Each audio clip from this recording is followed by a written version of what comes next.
नमस्कार दोस्तों, आप सभी का स्वागत है सनातन आस्था के इस नए वीडियो में। आज हम आपके समक्ष लाए हैं भोलेनाथ के सोमनाथ ज्योतिर्लिंग की कथा। शिव पुराण के अनुसार भारत में 12 ज्योतिर्लिंग हैं। उसमें से जो सोमनाथ ज्योतिर्लिंग है वो भगवान शिव का प्रथम ज्योतिर्लिंग है। हिंदू धर्म में सोमनाथ ज्योतिर्लिंग का अत्यधिक महत्व है। कहा जाता है कि इस मंदिर का निर्माण चंद्रदेव ने किया था। तो आज हम जानेंगे पुराणों में सोमनाथ ज्योतिर्लिंग की स्थापना से संबंधित कथा। पुराणों के अनुसार ब्रह्मदेव के पुत्र प्रजापति दक्ष की 27 कन्याएं थी। प्रजापति दक्ष ने अपनी सभी 27 पुत्रियों का विवाह चंद्रमा के साथ किया था। चंद्रमा भी अपने विवाह से बहुत प्रसन्न थे। पत्नी के रूप में दक्ष कन्याओं को प्राप्त करके चंद्रमा बहुत शोभित हुए और सभी दक्ष कन्याएं भी अपने स्वामी के रूप में चंद्रमा को प्राप्त कर बहुत प्रसन्न थी। चंद्रमा की उन 27 पत्नियों में रोहिणी उन्हें सबसे ज्यादा प्रिय थी, जिसको वे विशेष आदर तथा प्रेम करते थे। उनका इतना प्रेम अन्य पत्नियों से नहीं था। चंद्रमा की अपनी तरफ उदासीनता और उपेक्षा को देखकर रोहिणी के अलावा बाकी दक्ष पुत्रियां बहुत दुखी थी। इस दुख के कारण वे सभी अपने पिता दक्ष की शरण में गई और उनके सामने अपने कष्टों का वर्णन किया। अपनी पुत्रियों की व्यथा और चंद्रमा के दुर्व्यवहार को सुनकर दक्ष भी बड़े दुखी हुए। उन्होंने चंद्रमा से भेंट की और उनसे कहा कि हे सुधाकर, तुमने निर्मल व पवित्र कुल में जन्म लिया है, फिर भी तुम अपनी पत्नियों के साथ भेदभावपूर्ण व्यवहार करते हो। तुम्हारे आश्रय में रहने वाली जितनी भी स्त्रियां हैं, उनमें से किसी के प्रति तुम्हारे मन में प्रेम कम है और किसी के प्रति अधिक है। तुम देवता होकर ऐसा सौतेला व्यवहार क्यों करते हो? अब तक तुमने जो व्यवहार किया है वह ठीक नहीं है, फिर अब आगे ऐसा दुर्व्यवहार तुम्हें नहीं करना चाहिए। जो व्यक्ति आत्मीय जनों के साथ विषमता पूर्ण व्यवहार करता है, उसे नरक में जाना पड़ता है। इस प्रकार प्रजापति दक्ष ने अपने दामाद चंद्रमा को प्रेम पूर्वक समझाया और चंद्रमा में सुधार हो जाएगा, ऐसा सोचकर प्रजापति दक्ष वापस लौट आए। इतना समझाने पर भी चंद्रमा ने अपने ससुर प्रजापति दक्ष की बात नहीं मानी और रोहिणी के प्रति अतिशय आसक्ति के कारण उन्होंने अपने कर्तव्य की अवहेलना की तथा अपने अन्य पत्नियों का कुछ भी ध्यान नहीं रखा और उन सभी से उदासीन रहे। दोबारा जब ये समाचार प्रजापति दक्ष को प्राप्त हुए तो वे बड़े दुखी हुए। वे पुनः चंद्रमा के पास आकर उन्हें उत्तम नीति के द्वारा समझाने लगे। दक्ष ने चंद्रमा से न्यायोचित बर्ताव करने की प्रार्थना की। बार बार आग्रह करने पर भी चंद्रमा ने अवहेलना पूर्वक जब दक्ष की बात नहीं मानी, तब उन्होंने चंद्रमा को श्राप दे दिया। दक्ष ने कहा कि मेरे आग्रह करने पर तुमने मेरी अवज्ञा की है, इसलिए तुम्हें क्षय रोग हो जाए। दक्ष द्वारा श्राप देने के साथ ही क्षण भर में चंद्रमा क्षय रोग से ग्रसित हो गए। उनके क्षीण होने ही सर्वत्र हाहाकार मच गया। सभी देवगण तथा ऋषिगण भी चिंतित हो गए। पीड़ित चंद्रमा ने अपनी अस्वस्थता तथा उसके कारण की सूचना इंद्र आदि देवताओं और ऋषियों को दी।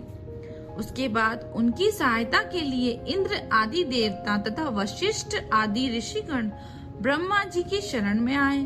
ब्रह्मा जी ने उनसे कहा कि जो घटना हो गई है उसे तो भुगतना ही है, क्योंकि दक्ष के निश्चय को पलटा नहीं जा सकता। उसके बाद ब्रह्मा जी ने उन देवता को एक उत्तम उपाय बताया। ब्रह्मा जी ने कहा कि चंद्रमा देवताओं के साथ कल्याणकारक शुभ प्रभास क्षेत्र में चले जाएं। वहां पर विधि पूर्वक शुभ महामृत्युंजय मंत्र का अनुष्ठान करते हुए श्रद्धा पूर्वक भगवान शिव की आराधना करें। अपने सामने शिवलिंग की स्थापना करके प्रतिदिन कठिन तपस्या करें। इनकी आराधना और तपस्या से जब भगवान भोलेनाथ प्रसन्न हो जाएंगे तो वे इन्हें क्षय रोग से मुक्त कर देंगे, क्योंकि एक महादेव ही है जो किसी भी अनहोनी को टाल सकते हैं। पितामह ब्रह्मा जी की आज्ञा को स्वीकार कर देवताओं और ऋषियों के संरक्षण में चंद्रमा देवमंडल सहित प्रभास क्षेत्र में पहुंच गए। वहाँ चंद्रदेव ने महामृत्युंजय भगवान की अर्चना वंदना और अनुष्ठान प्रारंभ किया। वे महामृत्युंजय मंत्र का जाप और भगवान शिव जी की उपासना में तल्लीन हो गए। ब्रह्मा जी की आज्ञा के अनुसार चंद्रमा ने 6 महीने तक निरंतर तपस्या की और भगवान वृषभ ध्वज का पूजन किया। 10 करोड़ महामृत्युंजय मंत्र का जाप करते हुए तथा ध्यान करते हुए चंद्रमा स्थिर चित्त से वहां निरंतर खड़े रहे। उनकी तपस्या से भक्त वत्सल भगवान शंकर जी प्रसन्न हो गए। उन्होंने चंद्रमा से कहा, हे चंद्रदेव, तुम्हारा कल्याण हो। तुम जिनके लिए यह कठोर तप कर रहे हो उसे अपनी अभिलाषा को बताओ। मैं तुम्हारी इच्छा के अनुसार तुम्हें उत्तम वर प्रदान करूंगा। उन्होंने प्रार्थना करते हुए विनय पूर्वक कहा कि हे महादेव, मुझ पर कृपा कीजिए, मुझे इस श्राप से मुक्त कर दीजिए और मेरे सारे अपराध क्षमा कर दीजिए। आप मेरे शरीर से इस क्षय रोग को दूर कर दीजिए। इससे प्रसन्न होकर भगवान शंकर जी ने चंद्रमा को अमरता का वरदान दिया और कहा कि हे चंद्रदेव, मेरे वरदान से तुम्हारा श्राप तो मिट ही जाएगा और प्रजापति दक्ष के वचन की भी रक्षा होगी, परंतु इस श्राप को पूरी से समाप्त करना संभव नहीं है, अतः एक मध्य का मार्ग निकाला जा सकता है।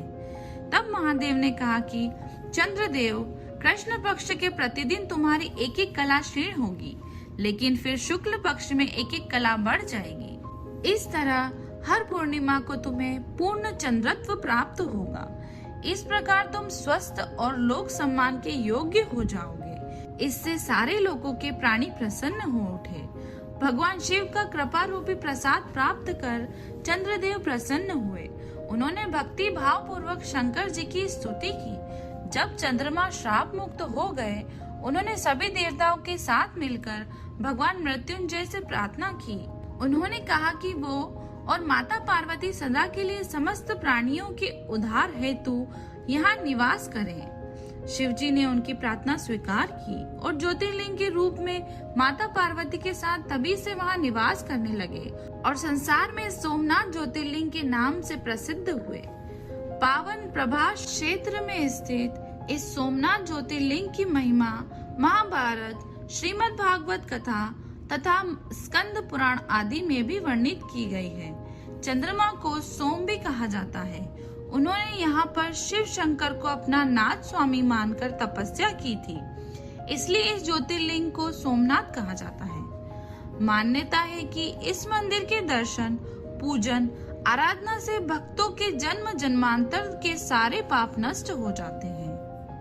आशा करते हैं कि आपको यह वीडियो पसंद आया होगा, तो वीडियो को लाइक करें, चैनल को सब्सक्राइब करें और बेल आइकन दबाना ना भूलें। आपके बहुमूल्य सुझाव भी हमें कमेंट में अवश्य बताएं। नमस्कार। ओम नमः शिवाय।